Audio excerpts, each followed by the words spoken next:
Hi, everyone, and welcome to the Inclusion Journey. I'm your host, Maria Drueco, and today's episode is all about empowerment, empowering Asian women in the Canadian workplace. And it's a privilege for me to have this afternoon a fellow HR person, a fellow human resource professional, Avril Main. Avril, welcome, and it's great to have you on the Thank show. Thank you. you for joining me today. Oh, well, thank you for having me. I'm super excited to be here chatting about this topic. I know you and I have, sat down in coffee shops and had this conversation, and I'm excited to share the experience here with you. Yeah, for sure. And one of the reasons why we're having this conversation really is to uh, have those this particular issue out there, right? So you wanted Yeah. people to um, be comfortable in sharing their stories as well, Mhm. especially if they are experiencing similar challenges as we are as Asian women, not Right. just women but Asian women, because I think Yeah. we have a kind of specific challenge or challenges that we encounter in the workplace and in the Yeah. society. So that's one of the reasons why we're having this conversation. Yeah. So can you share a bit about your background, Mhm. Avril, in terms of your personal journey, Mhm. as well as your any cultural influences that affected your decisions in terms of how you went through your career and professional and personal journey? Yeah, so I started my journey off here many moons ago. I actually came to Canada as an international student, Okay. and then did my degree out at Trent University in Peterborough. So shout out to them for, allowing me to be out there. I specialized in business and HR, and from there it was the race as an international student, right? I finished off and I had to find work. And what I found interesting was not a lot of people understood what international students go through in terms of work permits and the processes. And there was a lot of connotations, I would say, on do you have Canadian experience? So unfortunately for me on that end, I landed up going through an agency and I went into a general customer service role. I worked in This that is after role. your schooling. This is after my schooling, after I graduated. And I worked in that role for maybe 6 months until the funniest thing happened, which was I was helping a client over the phone. And his comments to me were, well, how come you're on this end? Like, why are you helping us instead of doing your job or doing another role? And I said, well, I'm trying to make it there. So I'm trying to do both things at once. And he said, you know what, Joel, pass on your resume and let me see what I can do. And he went ahead and did that. And then, couple of weeks later, I got an interview for it. So yeah, so I joined the HR world back in 20, 2007. Mhm. Yeah. So I joined the HR world in 2007. And then from there, it was, that's where my HR career started off. So I started off in telecommunications, customer service. And from there, I've been in recruitment under mental health. I've worked for an agency as well. I've worked in logistics. And all of that has been like growths of different HR aspects and things from there. Mhm. Yeah. Yeah, so wow, and that's moving to a new country, and I think this conversation is quite timely because right now we do have a lot of international students in Canada. Yeah. Uh, I met a number of them when I attended Disrupt HR way Yep. back in November. There Hmm. was a number of international students in HR. I was quite surprised too that we're actually having that kind of education being offered for international students. So that's good because I think one of the things that is kind of a challenge as well for our profession, in our industry in human resources, is having to get, I think, a more diverse professional HR professional Professional within the HR. industry, right? It would be good to have and to support the international students in terms of their transition. So Yeah. in your case, in your story, it seems to me that there's this one person who was able to look at your potential, who was able to Yeah. see your potential and help you out. So I think that's very important to for us to be able to see someone's potential, right? And really Exactly. give them a chance. Yeah. Yeah, and for me that's exactly what it was, right? It was somebody who saw my potential and said, okay, let me give this person an opportunity. They found my story interesting, and I think, like, that's what I would encourage Asian women to do. And then I'll say on a bigger term, international students to do as well, is really talk about your experience and really share what you have been through, to the world, because it tells a story, right? Like, I came here as an international student, and it was a very different culture for me to experience here. I'm my roots are Indian, but I grew up in the Middle East, and a very different upbringing. I had a very different, I had a more, I would say, wholesome upbringing, because I was open to so many different cultures, different diversity groups, different religions. We saw different cultural upbringings. So, I was able to interact with a lot of things and understand concepts or understand cultures better. Versus now, when coming here, I found it a bit challenging my first year of university, I won't lie. One, the weather was totally the opposite. And two, a lot of questions being asked, like, so do you ride camels to school? I'm like, well, no, not really. Well, how come your English is so good? I'm like, well, I did go to an English speaking school. Okay. Well, how come you're not conservative? You're very broad-minded. I'm like, well, all of us that live in the Middle East who are Asian are not really conservative. Actually, not a lot of us are. We might be conservative in terms of like our dressing, but that shouldn't matter, right? So, um, just I think certain concepts that's portrayed. Um, I'm also a little bit different as well, because, like I said earlier on, my roots are Indian, but I grew up in the Middle East. So I have a very different concept than maybe somebody who was born and raised in India versus, where I currently grew up from. So, yeah. And what you have described, I think we call that stereotypes, right? So Yeah. we are being stereotyped based on how we look. And Mm-hmm. so people would assume that, because you look this way, it their experiences with other people who, may be having that similar features as us Mm-hmm. is their own understanding that these people are like this, right? So Yeah. I can imagine that, our listeners, especially Asian women, immigrant, Mm-hmm. or even students can relate to our experiences. I've encountered the same, if you may say so, comments, right? Like you speak good English. Mm-hmm. Um, Yep. how come you are like this? So, Yeah. and typically, and I'd say not typically, but I think it's very common for someone who has not had that experience, maybe outside their own city, outside their own country, and Mm-hmm. then knowing that they are, these are these people now who are in Canada, Yeah. different Different. just as Exactly. me, Yeah. might have a different Yeah.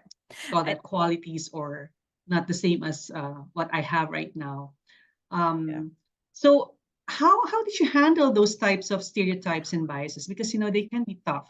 I think for me it was all based on education. And I'll give you an example is when someone said, "Oh, your English is so good, but you're Indian." And I'm like, "Well, there are 28 states in India. And if you go from the north all the way down to the south, it totally evolves. The food evolves, the dialect evolves, the dress code even evolves. So just because I say, my roots are from India doesn't mean like I hail from one region. There was a time where someone asked me, "Oh, is your name Avril short for Amanpreet?" And I said, "Nope, it's Avril. It's not a short form for anything." So there's also, going back again to those stereotypes where, you say Asian people and maybe someone will just directly think, oh, someone from China. Or if you say, Middle Eastern people, maybe somebody just directly thinks, oh, Saudi Arabia. But there's a diversity to all of that. And for me, it's solely on education. So I would say things like, well, there are 28 states in India, and I'm from one of the 28 states that happens to be on the West Coast. As I said, my roots are Indian. My parents hail from Goa, which is very westernized in terms of we had a lot of European influences in Goa, mainly Portuguese. So hence the naming and my last name as well. So I think with your stereotypes, it's really about putting the education piece in front of them and saying, well, this is not how it is. No, we don't ride camels to school. We took buses. Some of us were driven to school, like our parents, the same way here. It was very rare you saw students walking to school because of how hot it is out there. So we maybe didn't do that piece, but I think for me, it's more on the education piece and really, um, you know, putting the education piece out to people and saying, um, this is the information out there. And 2024, we have internet, you got Google, Yeah. I'm expecting people to like, you say a word or you say something, you throw it in there and get that information out. Yeah, yeah. We Yeah. all we have all the tools in the world to educate Yeah. ourselves, right? So it's not a reason that you don't know. Yeah. I totally agree. Yeah. And as Asian women, we handle. I think I mentioned earlier that we face kind of more challenging challenging aspects in terms of how people see us, in terms of Yeah. leadership, in terms of our competencies. Yeah. Have you experienced or did you have an instance wherein before you face similar situation in your workplace, in your career journey in HR? Um, I have, and I want to be careful with how I say this because, I want to be mindful that I think at times it's people not knowing, right? So not knowing that they're putting obstacles in there. For me, it was more of what I felt was, oh, she's young, she might not know this, or um, again, going to my background and my culture. Um, I think some people looked at it and said, I wonder if she's ever exposed to this. Oh, maybe we won't ask her about it or, you know, uh, divulge the question away. So um, for me, I always had to show up in a very firm manner. Um, Today I am a mother of three children. As a woman, being in challenging industries, I've been in logistics as well, and those are very challenging industries to be in as a woman, right? And now you put all the other factors onto it.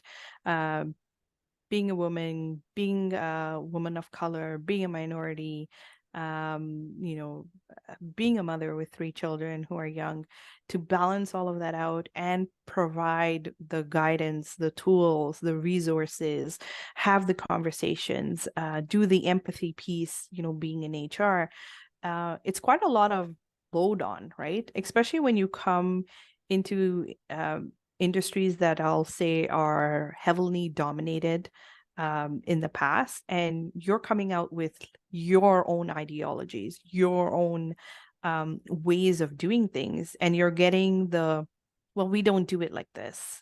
This is how we should do it. So I think my challenge was because, again, culture wise, um, we don't really forcefully speak up. So I've always had to say in my mind, well, I don't have to forcefully speak, but I need to openly speak, right? So I would have to come out and say, well, Bob, I'm just, putting names out there. It's nobody I'm referring to, but you would just say, okay, Bob, but how about you sit down and have a conversation and let's talk about this, and see what we can bridge from here. So Mhm. yeah. Yeah, and in terms of advice for Asian women or for women in general who's facing similar challenges in their careers, Mhm. what can you give them in terms of how how how do you want them to be seen in terms of how they want to be seen, right? Because I know, and I've experienced the same thing too in my career in human resources and in other industries that I work at here in Canada. People would think that because you came from Asia, you're not as educated, you're not as maybe let's say less conservative, right? Yeah. But the thing is, one of the things that helped me, and I think I'm hoping you can give us some additional advice. So one of the things that helped me was really knowing my weaknesses and working on my weaknesses, Mhm. so that uh, I can tell, my boss and manager that I'm working on that one, and that you can count on me to be able to do the job. Yeah. Um, I think I've been lucky too. I've been blessed that I've had work with Mhm. leaders who saw my potential too, and I think that's very important. So Yeah. right now, I think I want to ask you two things. So advice that you can give to women, in particular Asian women facing Mhm. similar challenges, and the advice that you want to give to leaders Yeah. to be able to empower their employees, especially women, Asian women. So for Asian women, I would say share your story. Find the platform where you can share your stories and share them. Because again, going back to our culture, we don't really share our stories. If I have to go back, like, just to like my own household, I never heard the praise stuff. You always heard about the, oh, can't do this, don't have time for this, da da da da da. But in terms of like the actual story pieces, it was very rare, right? So I think the advice I would put out there is share your stories, because you never know who you impact, right? You never know who that touches. I'm hoping coming up here and us having this conversation, somebody out there in the platform is going to be like, oh yeah, I resonate with what Avril and Marie are saying. Like I feel like that way too. And by sharing these stories, it starts to create that awareness piece. It starts to bring that curiosity of, well, why is that happening? Has anybody ever thought about maybe Asian women aren't really exposed to this stuff where they come from? So if you're not exposed to it, how are you supposed to know how to handle it? How are Mhm. you expected to deal with it, right? So, and I'm talking about situations. This could be, personal. It could be professional. It could be in just your social aspects as well. Um, I feel like storytelling is the way to go now. Um, and it's the way to open up people's eyes and say, okay, I didn't realize this was the case, right? And when I shift this conversation out to the leaders, I'm saying to the leaders, like, be open to doing things differently, be open to conversations that are probably seen in their aspects as very um normal, but maybe for us they are not normal, right? And I'll touch on this. It's a very general thing, but sexual education, this is not something that was spoken in my household. Mhm. And if I go down to like my cousins and everybody else, it's not very generally just spoken about just like that. So there is that little bit of conservative conversation. I won't call it conservative mindset. It's a conservative conversations. Um, but doesn't mean that we're not open to having the conversation, right? So if leaders can look and say, even looking at leadership in terms of why don't we see more Asian women on platforms? Yeah. What is it? What is it that is not striking the bell? What is it that's not standing out? Um, you know, um, is it the mind concept? Is it the thinking process? So I think when we start to share their stories and then leaders come in and say, oh, okay, that's interesting, how come, and start questioning it, because as a leader, I would hope, I've been a leader in my previous role, and I've also looked around and said, I'm the only person on this platform, how come, why Mhm. am I that good at my job that nobody else that looks like me or talks like me or is different from me can be on this? So I think, you know, it it starts to open up questions, and hopefully people will start to ask those questions as to um, you know when we say inclusion and we say diversity and equity, what does that really mean? Like, where does that entail? Does that Mhm. entail seeing different mindsets, different concepts of the mindset, and saying, okay, well, it all falls under one general theme, but are we open and willing to listen to those themes, right? Yeah, well, very insightful sharing, Avril. And actually, there are a lot of studies right now that says that speaks about the challenges of Asian women, especially in senior leader role, right? Mhm. If you look at the workplace, yeah, there is a diversity in the workplace, especially at the frontline roles. Mhm. Mhm. There's a lot of diversity there. But Yep. then again, when you go to the middle and to the upper And level of upper level, management, that's where you see it there's starts a to big reduce. gap. Yep. There's a big gap that Yep. And organizations are just like losing a lot of competitiveness yep. if they will not look into how to fix that big gap in terms of Yep. diversity, having more women in the senior leadership role, tapping on Asian women in Yeah. the senior leadership role. I Yeah. think they're losing a lot in terms of competitiveness. Yeah. And that's I mean, again, I'll go back to my storytelling piece. We'll never know until somebody tells you the story.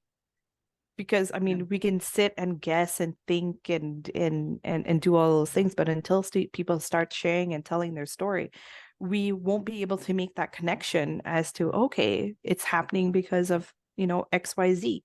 It's happening because maybe they're not giving that exposure. It's happening because maybe you know there's different, or there's more family requirements on Asian women than others, right? There's so many there's so many things that we could look at, but I think until people start sharing that story, and don't get me wrong, like I think sharing a story is not easy. It's not easy to come onto a platform and be this vulnerable and this open about Mhm. it without people now um I think one of my fears, and I'll put it out there, is sharing my story and then having a swarm of comments being thrown at. And it's easy to sit at a computer and just be like, okay, let's type away and put it out there. But it's very vulnerable for that person to sit on and share the story this way. My advice there is you gotta face your fears sometimes, right? Like you gotta go ahead and do it. And it goes back to redefining yourself and knowing what your values are and knowing Mhm. who you are as a person and sticking by it no matter what, right? Um, and I think for leaders that are listening to this, I hope you take a look out and really look at your platform and say, okay, why don't we have Asian women? If you are in like right now, the hottest topics are STEM. So, everyone's talking about STEM and trying to bring more women into the workforce there. And so when you're looking at, and you're right, frontline workers, like the diversity is huge. It's there. You can see it. It's vibrating. But then as you trickle upwards, it's not really there. It's not vibrating. So Mhm. ask yourself, ask the question as to why. Why is it? And whenever whoever finds the answer, share it with us. So, Right. we're all able to catch on this and say, okay, they have a point. How do we make this better? How do we function better? One of my key passions is operations. I've worked in operations for a good portion of my career. And, you know, women, in my opinion, I'm sure people will disagree to agree, but it's fine. But they have the ability to run operations and do things in operations um, at a very extreme, like high level. However, because of so many demands outside of work, Mhm. it's hard to constantly. Operations is a very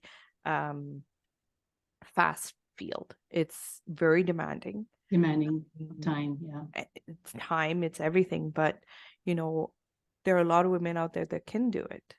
But unfortunately, there's a lot of fear factor as well, because it takes in energy, it takes in your time, and it takes away your emotional aspects as well. So, how are companies now turning around and saying, okay, we've gone through a pandemic, not once, not twice, but almost like 3 times. Mhm. We're going through mini little episodes of this pandemic as well. You're seeing a lot of people going through it. So what are organizations doing now to ensure that, okay, women are still able to show up, still able to come to the platform, um, still able to do what they need to do. When you say work-life balance, what does that really mean? It's different for everyone, right? So Yeah. I think it's having that conversation, as I've mentioned earlier, having that conversation with your staff. Yeah. What does that mean to you, right? And Yep. then that's Yep. where equity comes in, like not Yep. just giving you a blanket benefit or Mm-hmm. um, right? Yep. Mainly because what if I don't need it? Did you even ask me if I need that Yep. particular offer Exactly. or benefit, right? So yeah, Yeah, that's yeah. true. And I think, I just wanted to add to what you're saying too, in terms of not having a lot of women in that particular, for example, operations, right?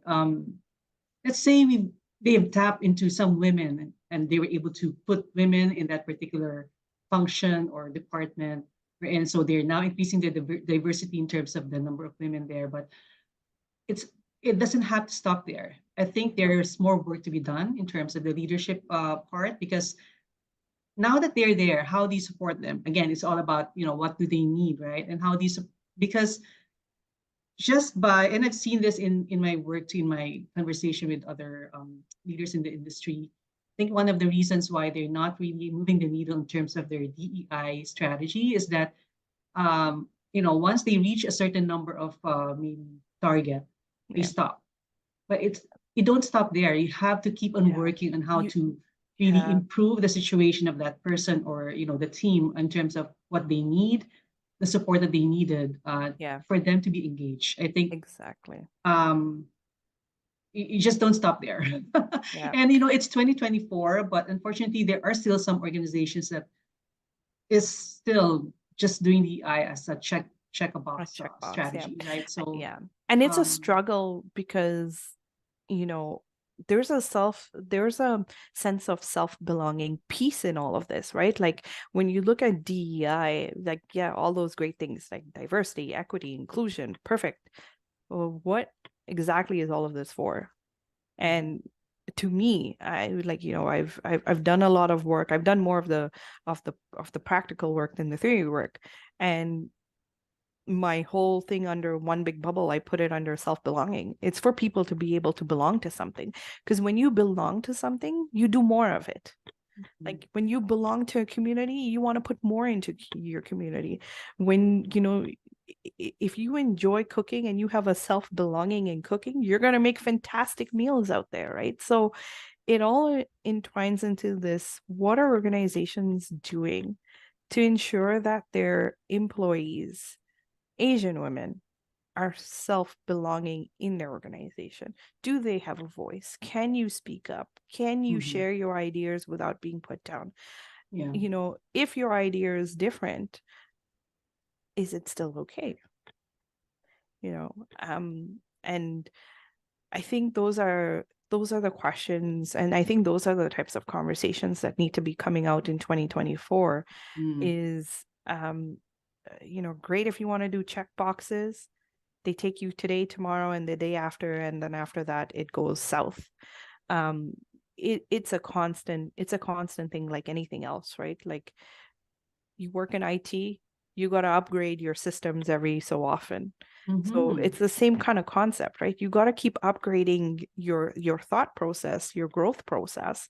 And the only way, in my opinion, you can start to even think about it or start to even do this type of work is sharing the story. Because when you start to share the story, you pick up little wisdoms of nuggets from storylines, right? And you can relate to it because, and when you start relating to these stories, that's where your self-belonging piece starts to attach to it. And then you're like, oh, okay, this makes sense. So let me work on XYZ for myself, to grow over. I think for me, like, one of the things, being a mom of 3 kids, my life has always been on the go 24/7. And now that I'm on this journey of, being my own entrepreneur, trying to run my own platform here, one of the things I learned myself is I was so much on the go, go, go, go. I didn't take time for myself to be strategic for myself, to put things in place for myself in order for me to grow when I needed to grow.